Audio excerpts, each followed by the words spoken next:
The swimming pool heating or the pergola? Now, who would have thought that an MP would need a pergola to do their job? What is a pergola, anyway? Do you know? It's a garden path. A garden hut. Well, yes, they might need that, yeah. Was Ed Balls right to remove Sharon Shoesmith after the case of Baby P? And how much influence did the Sun newspaper have? The system rather than individual. And I think we need to make sure the systems are right and somebody needs to take responsibility. But we can't let the media haunt people like this, otherwise the whole system will collapse. I think that she was a fall guy, I think it was a scapegoat, and something had to be done, somebody said. I think that's what the government decided to do, and it was to find somebody that could blame it on. If only they took responsibility right the way up the political ladder.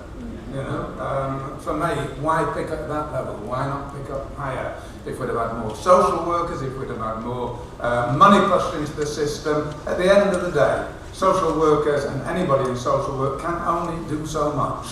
And for Ed Balls or anybody else to name somebody down the line, you know, it's like, who's taking responsibility for the 4 deaths at the army barracks at Deep Cut? Who's taking the responsibility for what's happened in Parliament these last couple of weeks with the expenses and other things? If we're talking about responsibility, fair enough, but don't just take one person and say, on her head be it. The status of social work and how to attract high-quality applicants into the profession seem to leave out the issue of pay. What do we think about that? I've been spent all day asking me, well, why should people work in this particular area? And I was, you know, I'm a social worker by background, and I worked in child protection.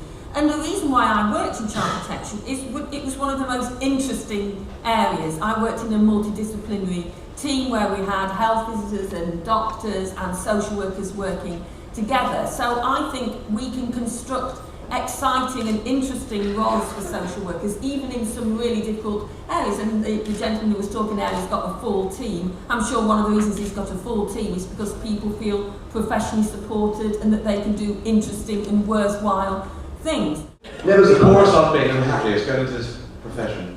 So money is not my point of going into this. Okay, the lady in the front thought you said the poorest and the unhappiest. No, sorry. Maybe we need to choose different careers. Basically, if this is for financial gain, surely it's the wrong reason.